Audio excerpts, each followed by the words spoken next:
Hello guys, welcome back to my YouTube channel KGN study point. तो आज हम लोग यूपी DLED फर्स्ट सेमेस्टर का 5th पेपर सामाजिक अध्ययन का प्रीवियस ईयर पेपर सॉल्व करेंगे। तो देखिए, ये है प्रथम सेमेस्टर सन 2024 का प्रीवियस ईयर पेपर। पहले है वस्तुनिष्ठ प्रश्न, जिसका पहला क्वेश्चन है त्रिपिटक ग्रंथ है पहला जैन साहित्य का, दूसरा बौद्ध साहित्य का, तीसरा वैदिक साहित्य का, चौथा इन सभी का। तो त्रिपिटक ग्रंथ जो है वो है बौद्ध साहित्य का ग्रंथ, तो इसका दूसरा ऑप्शन करेक्ट होगा बौद्ध साहित्य का। नेक्स्ट क्वेश्चन,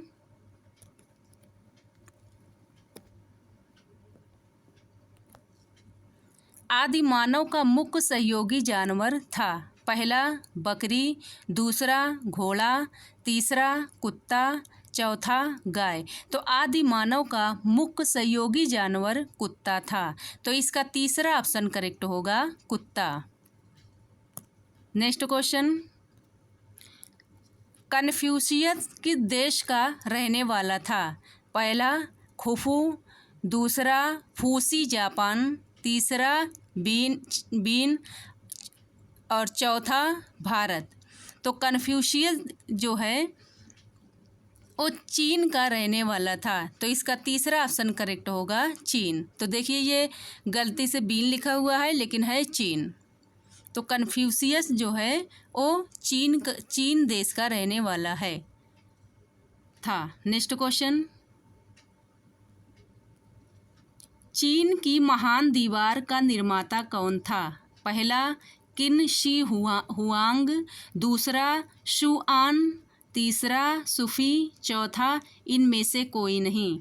तो चीन की महान दीवार का निर्माता किन शी हुआंग था, तो इसका पहला ऑप्शन करेक्ट होगा किन शी हुआंग। नेक्स्ट क्वेश्चन,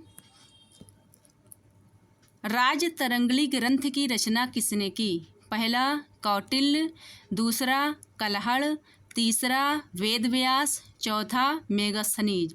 तो राजतरंगिणी ग्रंथ की रचना कलहड़ ने की, तो इसका दूसरा ऑप्शन करेक्ट होगा कलहड़। नेक्स्ट क्वेश्चन, नील नदी के किनारे किस सभ्यता का विकास हुआ पहला सिंधु सभ्यता, दूसरा मेसोपोटामिया सभ्यता, तीसरा मिस्र की सभ्यता, चौथा चीन की सभ्यता। तो देखिए, इसमें भी क्या मिटा हुआ है, ये है चीन की सभ्यता। तो नील नदी जो है वो मिस्र की सभ्यता नील नदी के किनारे इसका विकास हुआ था। मिस्र की सभ्यता का विकास नील नदी के किनारे हुआ था, तो इसका तीसरा ऑप्शन करेक्ट है मिस्र की सभ्यता। नेक्स्ट क्वेश्चन, शून्य अक्षांश रेखा को किस नाम से जाना जाता है पहला भूमध्य रेखा, दूसरा कर्क रेखा, तीसरा मकर रेखा, चौथा रेडक्लिफ रेखा। तो शून्य अक्षांश रेखा को भूमध्य रेखा के नाम से जाना जाता है, तो इसका पहला ऑप्शन करेक्ट होगा भूमध्य रेखा। नेक्स्ट क्वेश्चन, संसार का सबसे बड़ा महाद्वीप है पहला एशिया, दूसरा अफ्रीका, तीसरा यूरोप, चौथा ऑस्ट्रेलिया। तो संसार का सबसे बड़ा महाद्वीप एशिया महाद्वीप है, तो इसका पहला ऑप्शन करेक्ट होगा एशिया।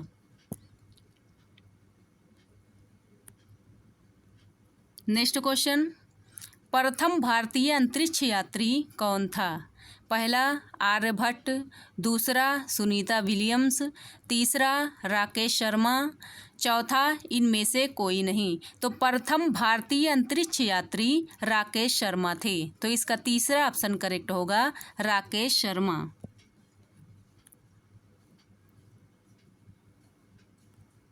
नेक्स्ट क्वेश्चन, पंचायती राज व्यवस्था की निम्नतम स्तर संस्था है पहला गांव, दूसरा ग्राम पंचायत, तीसरा नगर पालिका, चौथा जिला पंचायत। तो इसका राइट ऑप्शन होगा ग्राम पंचायत। इसका दूसरा ऑप्शन करेक्ट होगा, ग्राम पंचायत। नेक्स्ट क्वेश्चन, जिले का कामकाज देखने का मुख्य अधिकारी कौन है? पहला जिला विकास अधिकारी, दूसरा जिला बेसिक शिक्षा अधिकारी, तीसरा जिला अधिकारी, चौथा ग्राम प्रधान। तो ज़िले का कामकाज देखने का मुख्य अधिकारी जिला अधिकारी होता है, तो इसका तीसरा ऑप्शन करेक्ट होगा, जिला अधिकारी। नेक्स्ट क्वेश्चन, अर्थशास्त्र में नोबेल पुरस्कार पाने वाले भारतीय कौन हैं? पहला रविंद्रनाथ टैगोर, दूसरा प्रोफेसर अमर्त्य सेन, तीसरा सीवी रमन, चौथा इनमें से कोई नहीं। तो अर्थशास्त्र में नोबेल पुरस्कार पाने वाले भारतीय प्रोफेसर अमर्त्य सेन हैं, अमर्त्य सेन। तो इसका दूसरा ऑप्शन करेक्ट होगा, Amartya Sen. Next question, NASA की स्थापना कब हुई? पहला 19 जुलाई 1958, दूसरा 20 जुलाई 1960, तीसरा 21 जुलाई 1959 और चौथा इनमें से कोई नहीं। तो नासा की स्थापना 19 जुलाई 1958 ईस्वी में हुई थी। तो इसका पहला ऑप्शन करेक्ट होगा, 19 जुलाई 1958। नेक्स्ट क्वेश्चन, अर्थशास्त्र धन का विज्ञान है, यह कथन किसका है? पहला रॉबिन्सन का, दूसरा जेके मेहता का, तीसरा कीन्स का, चौथा एडम स्मिथ का। तो अर्थशास्त्र धन का विज्ञान है, यह कथन एडम स्मिथ का है। तो इसका चौथा ऑप्शन करेक्ट होगा, एडम स्मिथ। नेक्स्ट क्वेश्चन, बहुविकल्पीय प्रश्न का लास्ट क्वेश्चन, भारत का राष्ट्रीय देव वाक्य सत्यमेव जयते कहाँ से लिया गया है? पहला ऋग्वेद, दूसरा कठोपनिषद से, तीसरा यजुर्वेद से, चौथा मुंडकोपनिषद से। तो भारत का राष्ट्रीय वाक्य सत्यमेव जयते मुंडकोपनिषद से लिया गया है। तो इसका चौथा ऑप्शन करेक्ट होगा, मुंडकोपनिषद। तो ये था वस्तुनिष्ठ प्रश्न। अब देखते हैं अति लघु उत्तरीय प्रश्न।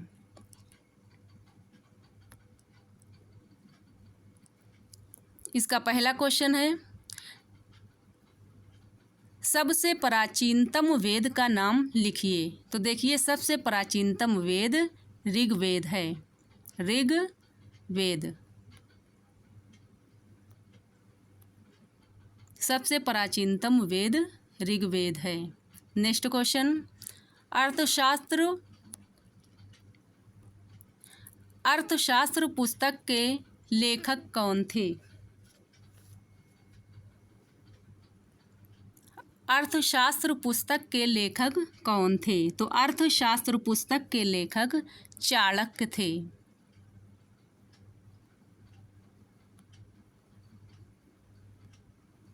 चाणक्य। नेक्स्ट क्वेश्चन,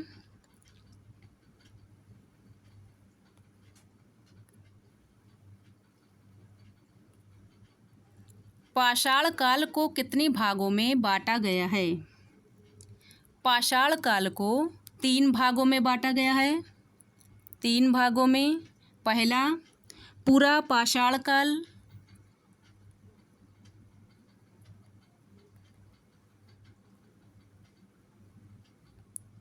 पूरा पाषाण काल, और दूसरा मध्य पाषाण काल,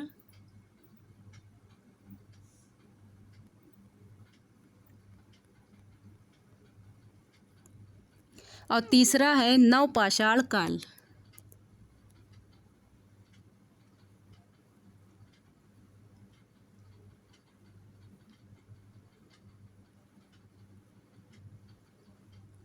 तो ये है पाषाण काल के भाग। पहला पूरा पाषाण काल, दूसरा मध्य पाषाण काल, तीसरा नवपाषाण काल। नेक्स्ट क्वेश्चन, मेसोपोटामिया सभ्यता किस नदी घाटी में विकसित हुई थी? तो मेसोपोटामिया सभ्यता जो है वो दजला फरात नदी के किनारे विकसित हुई थी।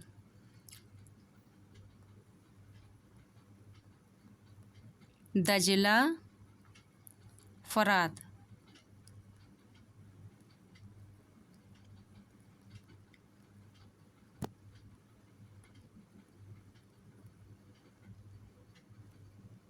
मेसोपोटामिया सभ्यता दजला फरात नदी घाटी में विकसित हुई थी। नेक्स्ट क्वेश्चन, ऋग्वेद में कितने मंडल हैं? तो ऋग्वेद में 10 मंडल हैं। 10 मंडल हैं। और याद रखिएगा, ऋग्वेद जो है सबसे प्राचीनतम वेद है। नेक्स्ट क्वेश्चन, जैन धर्म के संस्थापक कौन थे? तो जैन धर्म के संस्थापक ऋषभदेव थे।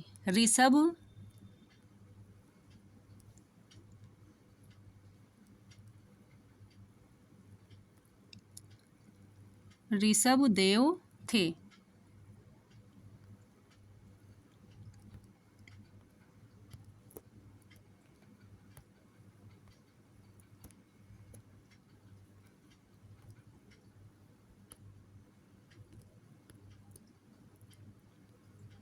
जैन धर्म के संस्थापक ऋषभदेव थे। और याद रखिएगा, अगर वास्तविक संस्थापक पूछा गया या प्रवर्तक तो महावीर स्वामी होगा,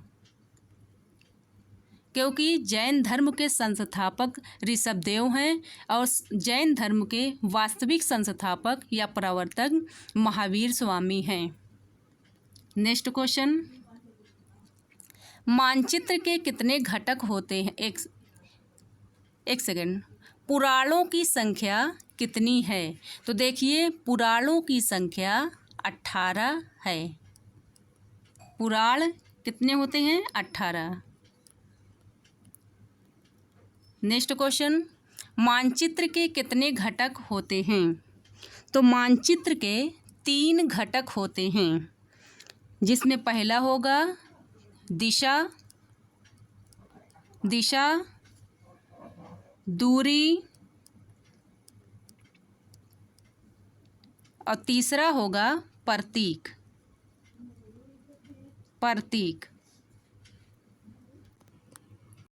तो मानचित्र के 3 घटक में पहला होगा दिशा, दूसरा दूरी और तीसरा प्रतीक। नेक्स्ट क्वेश्चन, इसरो का मुख्यालय कहाँ स्थित है? तो इसरो का मुख्यालय बेंगलुरु में स्थित है। बेंगलुरु। नेक्स्ट क्वेश्चन, नगर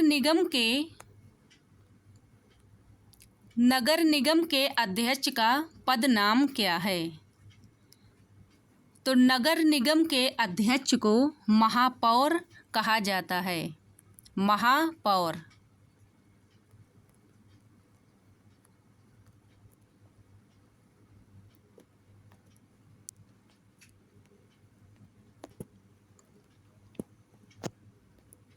नेक्स्ट क्वेश्चन, सूर्य के चारों ओर परिक्रमा करने वाले खगोलीय पिंड क्या कहलाते हैं? तो सूर्य के चारों ओर परिक्रमा करने वाले खगोलीय पिंड ग्रह कहलाते हैं। नेक्स्ट क्वेश्चन,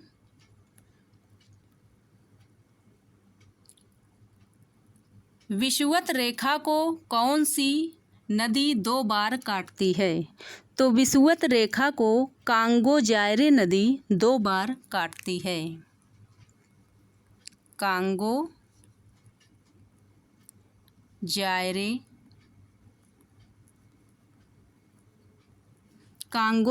नदी 2 बार काटती है विषुवत रेखा को। नेक्स्ट क्वेश्चन,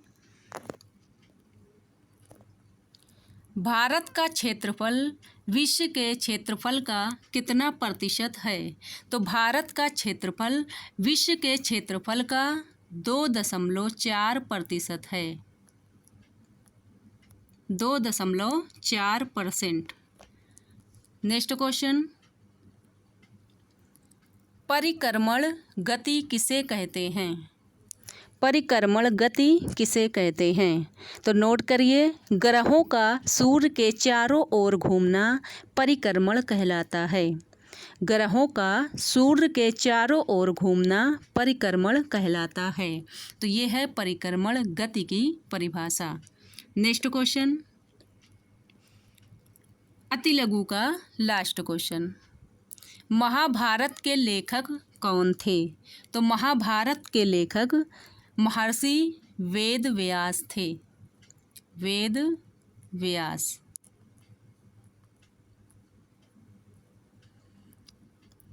तो ये था अति लघु उत्तरीय प्रश्न का लास्ट क्वेश्चन।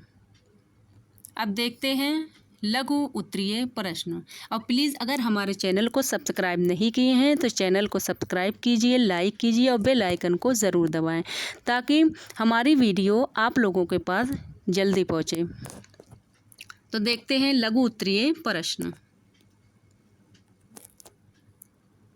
इसका पहला क्वेश्चन है, सप्त सैंधव नदियों के नाम लिखिए। जो सन 2016 में का क्वेश्चन रिपीट हुआ है। सन 2016 में भी सप्त सैंधव नदियों के बारे में पूछा गया था। नेक्स्ट है, सौर मंडल या सौर परिवार किसे कहते हैं? नेक्स्ट क्वेश्चन, चारों वेदों का नाम लिखिए तथा ऋग्वेद का संक्षिप्त परिचय दीजिए। तो चारों वेद में कौन कौन से वेद? ऋग्वेद, सामवेद, यजुर्वेद और अथर्ववेद।